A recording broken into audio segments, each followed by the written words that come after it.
नमस्कार। मैं डॉक्टर विभा कुमारिया शर्मा अपने वायदे के मुताबिक नए विषय के साथ आपके समक्ष उपस्थित हूँ। हमारा आज का विषय है बस यही एक पल है। अरविंद को मार तुषार गया, रवि मुस्कुराते हुए आए भी तो क्या। का वर्षा जब कृषि सुखाने, जो बीत गई सो बात गई। या रहे मन फाटे दूध से, मथे न माखन होए। इन सब बातों का एक ही अर्थ है, इन सब बातों का एक ही अभिप्राय और तात्पर्य है। वह ये है कि जिन्होंने पल का महत्व नहीं समझा, जिन्होंने पल का सदुपयोग नहीं किया, उन्हें समय ने किसी भी प्रकार से उन्नति नहीं करने दी, उनके प्रगति के पथ अवरुद्ध कर दिए। पल है क्या? पल है कहाँ गया? अभी था, अभी है, कब आएगा नहीं पता। पल एक एहसास है, एक अनुभव है।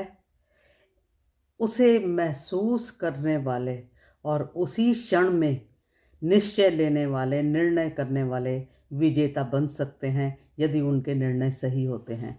तो इसी बात को सही ढंग से बताते हुए कबीरदास ने भी कहा था कि कल करे सो आज कर, आज करे सो अब, पल में परलय होएगी, बहुरी करोगे कब।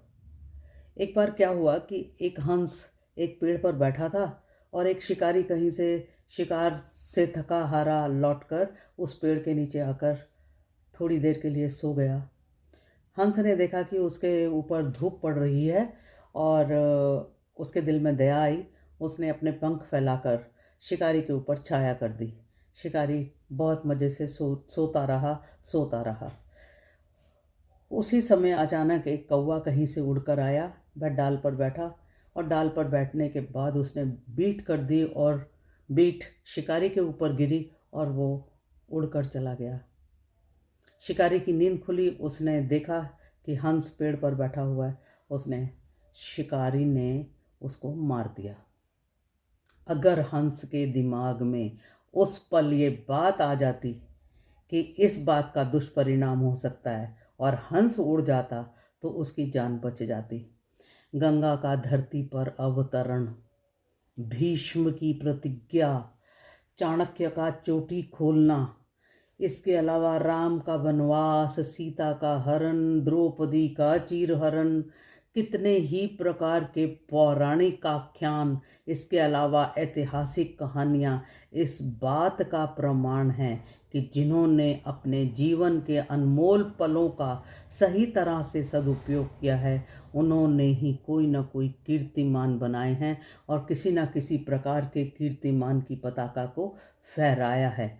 उन्होंने ही अपने पद चिन्ह लोगों के लिए छोड़े हैं, जिनका अनुसरण करते हुए बाकी लोगों ने उस रास्ते को अपनाया है। फिर भी पल के बारे में कहा जाएगा, पल पल उड़ रही है जिंदगी और हम समझ रहे हैं कि हम बड़े हो रहे हैं। मैं आपको मिलवाने जा रही हूँ अपनी दोस्त चरणजीत कौर ढिल्लों से। आइए सुनते हैं उनके विचार, पल के विषय में वह क्या कहना चाहती हैं।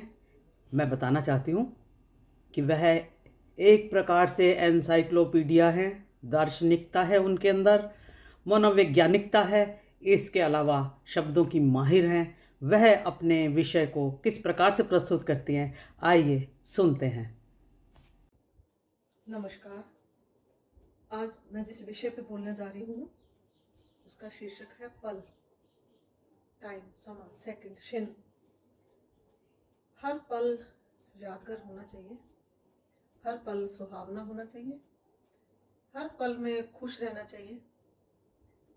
पल अच्छे भी हो सकते हैं, बुरे भी हो सकते हैं, तो फिर हर पल से समझौता करना ये हमारी फितरत बनती है।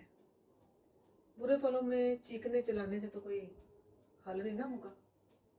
पल को सुहावने बनाना, मैं तो कहती हूँ 90% आपके हाथ में है।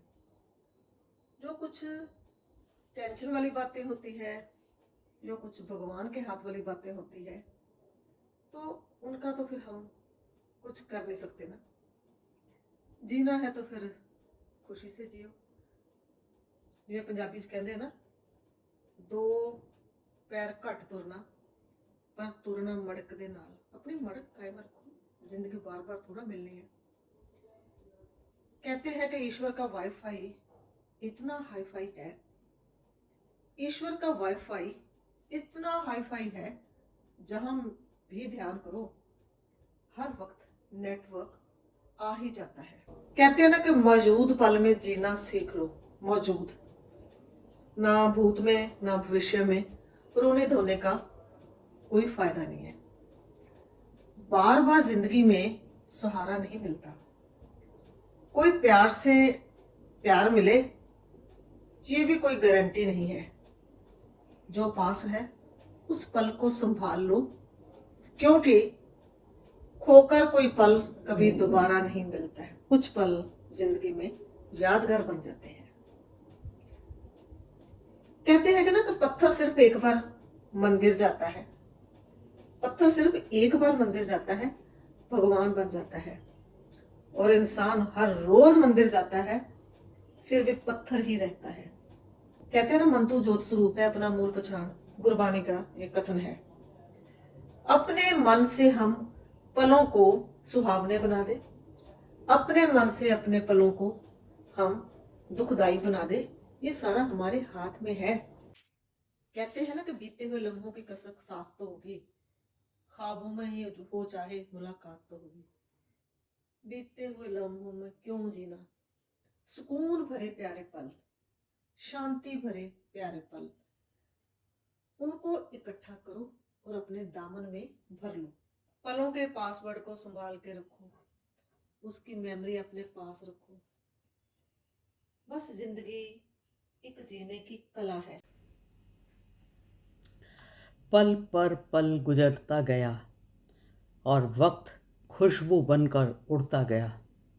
पृथ्वीराज चौहान ने 17 बार मोहम्मद गौरी को युद्ध में हराया, लेकिन उसके विषैले दांत नहीं तोड़े। नुकसान पृथ्वीराज चौहान के साथ सभी भारतीयों को उठाना पड़ा। नेपोलियन अपने साथी ग्रूशी के विलंब के कारण ऑस्ट्रियन से युद्ध हार गया और उसे बंदी बना लिया गया, जो अविश्वसनीय है। आज जी भर कर देख लो चांद को, फिर यह रात आए ना आए। हिरोशिमा और नागासाकी के बारे में आप सब लोग जानते हैं। हिरोशिमा और नागासाकी पर परमाणु बम गिराया गया था। आप कल्पना कीजिए उस निर्णायक पल की, जब ये अशोभनीय कार्य हुआ था, जब परमाणु बम गिराने के लिए स्विच पर उंगली रखी गई थी, जिसका नुकसान जापानियों को बुरी तरह से हुआ था। तो क्या वो लोग वहीं ठहर गए?